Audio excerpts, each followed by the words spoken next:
અને હવે જ્યારે ભગવાન એક સમય ગાયું ચરાવે છે અને આવા સમયે વંદામાંથી ભગવાન દૂર નીકળી ગયા, બપોરનો સમય છે, ભગવાનને ગાવને અતિ ભૂખ લાગે છે. બાજુમાં આગળ બ્રાહ્મણોનો આશ્રમ છે, એ બ્રાહ્મણો અનુષ્ઠાન દ્વારા યજ્ઞ કરી રહ્યા છે. ભગવાન કહે છે તમે જાઓ બ્રાહ્મણોને ત્યાં જઈને વાત કરજો કે દાવ અને કૃષ્ણ આવ્યા, બપોરનો સમય છે ને ભૂખ લાગી, એને ભોજન કરવું છે, માટે ભોજન લઈને આવો. ગોવાળિયા આવે છે, બ્રાહ્મણો જાય યજ્ઞ કરે, અનુષ્ઠાન કરે. વારંવાર ગોવાળિયા બ્રાહ્મણોને વંદન કરીને કહે કે હે ભૂદેવો, વંદાવંતી શ્રી કૃષ્ણ પરમાત્મા અને દાવ સાથે છે, અમે બધા ભેગા છીએ. આ ભગવાન ગાયું લઈને આવ્યા છે, ભગવાનને ભૂખ લાગી એટલે ભગવાને પ્રસાદ મંગાવ્યો, તમે પ્રસાદ આપો. પણ આ બધા એટલા બધા કર્મકાંડની અંદર ક્રિયામાં જડ બની ગયા કે આવેલા એ નંદ ગોવાળિયા પ્રાર્થના કરતા રહ્યા, પણ એની પ્રાર્થના એને જોઈ નહીં. આ ધર્મ કેવો છે? આ ધર્મ છે ને પરિવર્તનવાદી છે. કેવો છે ધર્મ? છે નદી છે, નદીના રસ્તા નક્કી ન હોય, કેનાલના રસ્તા નક્કી હોય. ધર્મ સમય, દેશ, કાળ અને પરિસ્થિતિ પ્રમાણે એમાં જે સંશોધન કરવું પડે, જે સુધારો કરવો પડે ને એ કરવો પડે. જે ધર્મમાં સંશોધન ન થાય, જે ધર્મમાં સુધારો ન થાય, જે જ્ઞાતિમાં, જે પરંપરામાં સમયની સાથે સુધારો ન થાય તો એનામાં જડતા આવી જાય. શું આવી જાય? અને જડતા એ તો મૃત્યુ છે. ધર્મ શું છે? ધર્મ એ તો મારા તમારા જેમ લોહીની અંદર એક એક નસની અંદર લોહી સતત ભ્રમણ કરે છે હૃદય દ્વારા, આ ધર્મ પણ મારા તમારા જીવનની અંદર ગતિ કરવો જોઈએ. કર્મકાંડ દ્વારા મારે તમારે એ કર્મ દ્વારા એ કર્મના બંધનમાંથી મુક્ત થવાનું. પણ જ્યારે કર્મકાંડ ક્રિયાકાંડમાં પરિવર્તન થઈ જાય ત્યારે એ ક્રિયાકાંડ મને તમને જીવનમાં સંતુલન દેતું નથી, જડતા આપે છે. આજના યુવાનો આ બધી વસ્તુને માને નહીં, પણ આપણા ધર્મને સમજ્યા નહીં. આ શું લખ્યું છે? કર્મકાંડ. શું લખ્યું છે? આ બ્રાહ્મણો જે કાંઈ વિધિ કરાવે, યજ્ઞ કરાવે, પૂજા કરાવે, એનું નામ જ કર્મકાંડ. કર્મ યાને કે જે બ્રાહ્મણ સમજાવે, એમાં જે વ્રતની અંદર આવે, જે કથાની અંદર આવે, જે યજ્ઞની અંદર નિયમ આવે, અને યજ્ઞ કર્યા પહેલા હેમાદ્રી આવે, એમાં પ્રાયશ્ચિત પ્રયોગ આવે. શું આવે? અને આ પ્રાયશ્ચિતમાં ભગવાનની ઉત્પત્તિથી લઈ આ જગતનો લય થાય ત્યાં સુધીની બધી કથા આવે છે. જીવનો કયો ધર્મ છે, કઈ જ્ઞાતિનો કયો ધર્મ છે, આ બધાના ધર્મ વિશે આ બધું જ્ઞાન, આ બધું કર્મમાં આવે. એમાં આવે જો સાંભળ્યા પછી બીજે દિવસે મારા તમારા કર્મમાં આવે તો એને કર્મકાંડ કહેવાય.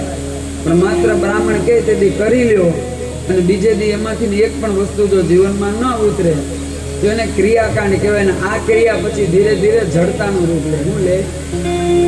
આજ ભગવાને જોયું કે બ્રાહ્મણો અને આ યજ્ઞ એ તો જગતનું સંતુલન માટે છે, કલ્યાણ માટે છે. બ્રાહ્મણ એ તો ધર્મના રક્ષણાર્થ છે, પણ આજ બ્રાહ્મણમાં જડતા આવી ગઈ. માત્ર સ્વાહાકારને જ યજ્ઞ માને, પણ એક મોટામાં મોટો યજ્ઞ ભગવાને કીધું છે. અહમ વિશ્વા નરા ભૂતવા પ્રાણીના દેવ મહાસુતા પ્રાણા પ્રાણ સમાયુક્તમ પ્રચન્નમ ચતુર્વિધમ. એટલે કે મોટામાં મોટો કોઈ યજ્ઞ હોય તો પ્રાણી માત્રને જે બપોરે ભૂખ લાગે, વિશ્વા નામનો જે અગ્નિ હું બધાની અંદર પ્રગટ છું,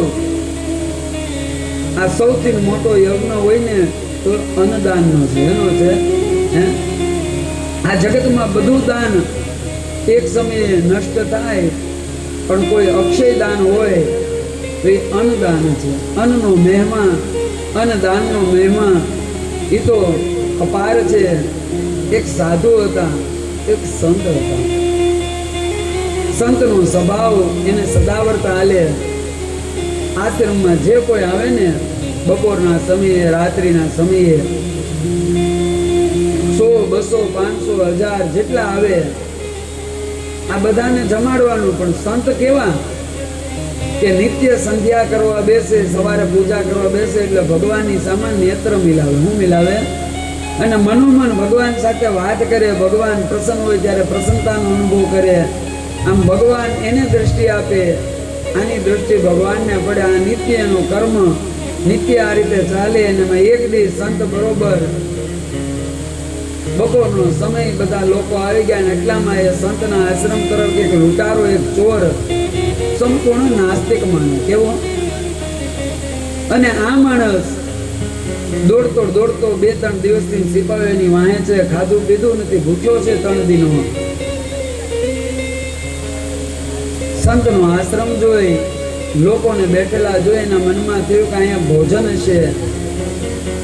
ભૂખ્યો તરસ્યો એ ચોર આવી પંગતમાં બેસી જાય. હવે આ સંત ભોજન તો કરાવે, પણ એનો એક જ નિયમ. કયો નિયમ? કે જ્યારે ભોજન થાય ને, આ ભોજન વખતે બધાએ એક ધૂન લેવાની, ભગવાનનું નામ લેવાનું. જ્યાં સુધી પ્રસાદ પીરસાય બધા ધૂન કરે. સંત આટો મારે, બરાબર બધા ધૂન તો લઈને. પેલો ચોર પણ નાસ્તિક આવીને બેહી ગયો. અને આ સમયે સંત પાસે આવે ને પેલો મૂંગો છે, કેમ ભાઈ ભગવાનનું નામ નથી લેતો?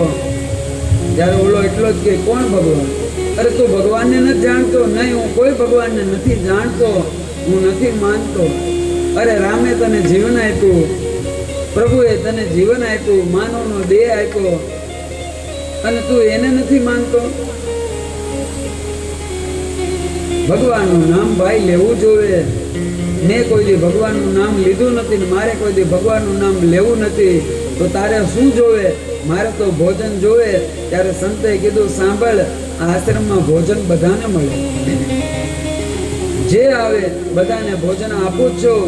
પણ જો તારે ભોજન જોવે ને તો મારે પ્રભુનું નામ જોવે. જો તારે જમવું હોય ને તો આ બધાને હારે ભગવાનનું નામ લે. ઓલો કે નામ તો નહીં લઉં. તો સંત કે હું તને જમવા નહીં દઉં. પેલો માણસ ઊભો થઈને વિયો ગયો. બધાએ જમી લીધું. સંધ્યાનો સમય થયો. સંત આવે ઠાકોરજી પાસે. આજ ભગવાનની સંધ્યા પૂજા કરે, પણ ભગવાન નિરાશ છે. ભગવાનના મુખ ઉપર ઉદાસી છે. અને ત્યારે એટલું કીધું કે કેમ પ્રભુ આજે નિરાશ છો? ત્યારે એટલું જ કીધું, આજે એક મારો ભક્ત છે ને તારા આંગણેથી ભૂખ્યો ગયો. જેવું કીધું ને આ સંત રોવા લાગ્યા. અરે અરે પ્રભુ, તમારો ભક્ત ને મારા આંગણે ભૂખ્યો જાય? કોઈ ભૂખ્યો નથી ગયો. કેમ કે સંત બધે નજર મારે. જેટલા રામનું નામ લેતા ને બધા એના આંખમાં આવ્યા અને બધાને જમતા સંતે દર્શન કર્યા. નહીં પ્રભુ, તમારો ભક્ત નથી ગયો. ભગવાન કે નહીં, મારો એક ભક્ત ગયો છે. આમ 2-3 વાર ભગવાને કીધું ને, ઓચિંતા સંતની દ્રષ્ટિ પેલા ચોર ઉપર પડી. ત્યારે સંતે કીધું, એ તમારો ભક્ત નહોતો, એ તો નાસ્તિક હતો. એને કોઈ દી તમારું નામ લીધું નથી, એ તમને માનતો નથી. ત્યારે ભગવાને એટલે કીધું, એ ભલે મને નથી માનતો, અને એ નથી માનતો ને તને આજ ખબર પડી. પણ એ 40 વર્ષનો થયો ને ત્યારની મને ખબર છે. આ 40 વર્ષમાં એક વાર એને મને નથી માન્યો. પણ એ ભલે મને ન માને, પણ હું તો એને માનું છું ને. એટલે કોકે કીધું, રામ તને ન ભાવે, છતાં પણ રામ તને ન ભાવે. તેથી આજે તારા આંગણેથી એક સંત ભૂખ્યો ગયો. આ ભોજનનો મહિમા કેટલો છે કે રામ રોટી રામ રોટી રામ રોટી, બગદાણાની રામ રોટી. રામ રોટી રામ રોટી રામ રોટી, બગદાણાની રામ રોટી. રામ રોટી રામ રોટી રામ રોટી, બગદાણાની રામ રોટી. રામ રોટી રામ રોટી રામ રોટી, બગદાણાની રામ રોટી.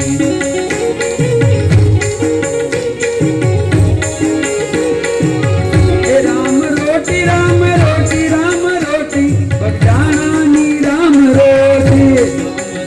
રામ રોટી રામ રોટી, બગદાણાની રામ રોટી. રામ રોટી રામ રોટી રામ રોટી,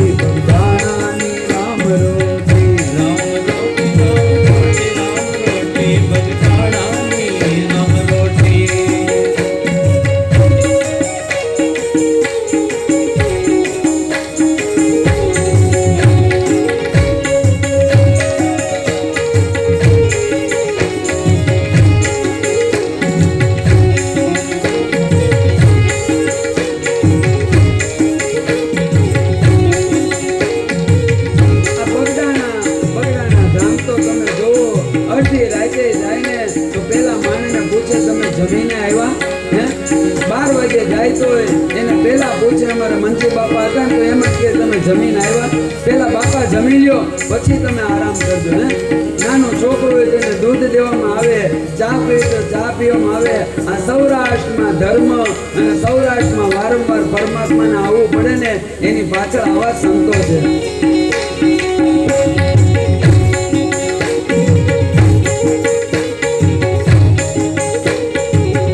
રામ રોટી રામ રોટી ભગતાણાની રામ રોટી રામ રોટી રામ રોટી રામ રોટી ભગતાણાની રામ રોટી રામ રોટી રામ રોટી રામ રોટી ભગતાણાની રામ રોટી રામ રોટી રામ રોટી રામ રોટી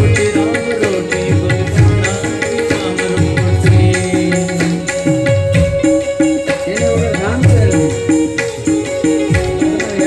રોટી રામ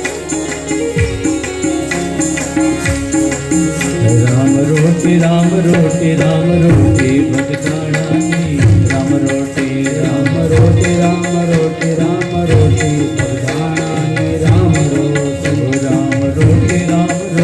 રામ રોટી ભગતાણાની રામ રોટી રામ રોટી રામ રોટી રામ રોટી બગદાણાની રામ રોટી. રામ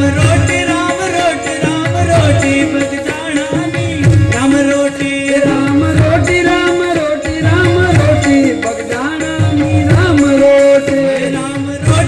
રોટી રામ રોટી બગદાણાની રામ રોટી રામ રોટી રામ રોટી રામ રોટી વીરપુરની રામ રોટી. રામ રોટી રામ રોટી રામ રોટી વીરપુરની રામ રોટી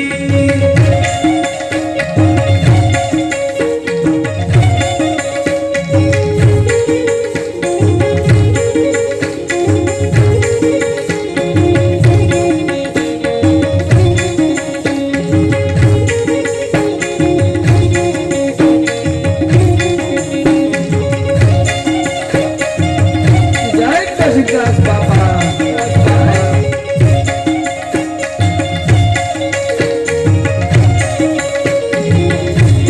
સૌરાષ્ટ્રની ધરતી તો જુઓ. આ તમે 10 કિલોમીટર આગળ જાઓ ને તો એક ને એક બાવળિયાનો આશ્રમ હોય અને જ્યાં જાઓ ને ત્યાં સદાવર ચાલુ હોય.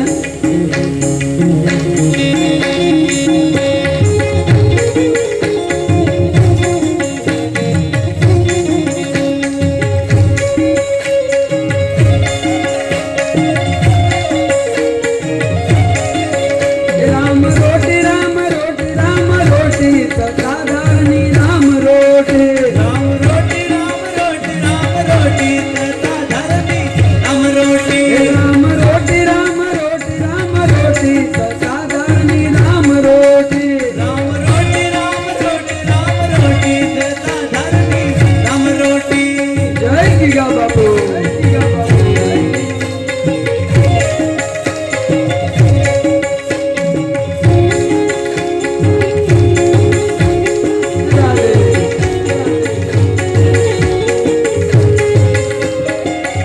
હરિ બોલ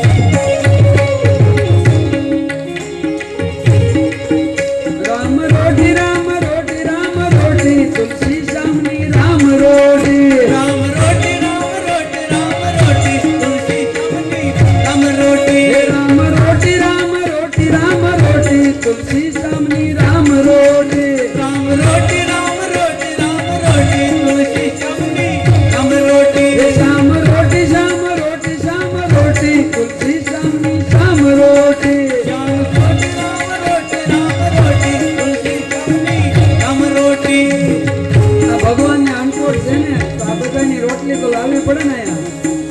આ અનકોટ છે ભગવાનને એટલે બધેથી મંગાવી છે આ રામ રોટી બધી. પહેલા બગદાણાની પછી વીરપુરની તુલસી સામે આ બધી રોટી મંગાવી. હાલો તાળીઓ પાડો, ભગવાન જમવા આવે. હરિ બોલ, હરિ બોલ.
રોટી રામ રોટી રામ રોટી રામ રોટી ઓડલ ધામની રામ રોટી રામ રોટી રામ રોટી રામ રોટી સારંગપુરની રામ રોટી રામ રોટી રામ રોટી રામ રોટી સાળંગપુરની રામ રોટી રામ રોટી રામ રોટી રામ રોટી સારંગપુરની રામ રોટી રામ રોટી રામ રોટી રામ રોટી સાળંગપુરની રામ રોટી રામ રોટી રામ રોટી રામ રોટી વીરપુરની રામ રોટી રામ રોટી રામ રોટી રામ રોટી વીરપુરની રામ રોટી રામ રોટી રામ રોટી રામ રોટી બગદાણાની રામ રોટી રામ રોટી રામ રોટી રામ રોટી ચંપાણાની રામ રોટી રામ રોટી રામ રોટી રામ રોટી વાવડીની રામ રોટી રામ રોટી રામ રોટી રામ રોટી બાવડી ગામની રામ રોટી રામ રોટી રામ રોટી રામ રોટી વાવડી ગામની રામ રોટી રામ રોટી રામ રોટી રામ રોટી બાવડી ગામની રામ રોટી હવે જમો જમો જમો જમો જમો રે ગિરધારી રામ રોટી તમે જમો જમો જમો ગીરધારી રામ રોટી તમે જમો જમો જમો ગિરધારી આ વાવડીની રામ રોટી તમે જમો જમો જમો ગીરધારી આ બાવડીની રામ રોટી આ વાવડીની રામ રોટી આ બાવડીની રામ રોટી આ ગિરિરાજની રામ રોટી આ બાવડીની રામ રોટી બોલીએ ગિરિરાજ ધર્મની જય. ભગવાન પ્રકૃતિ પુરુષે પ્રકૃતિની શુદ્ધિ કરવા આવ્યા અને આજ દિવાળીનો સમય છે, બધાએ નવા કપડાં પહેર્યા અને આ સમયે નંદ બાબા બધું તૈયાર કરે. ભગવાન પૂછે છે આ હું કરો? ત્યારે કહે છે આપણે ઇન્દ્રનો યજ્ઞ કરવી છે.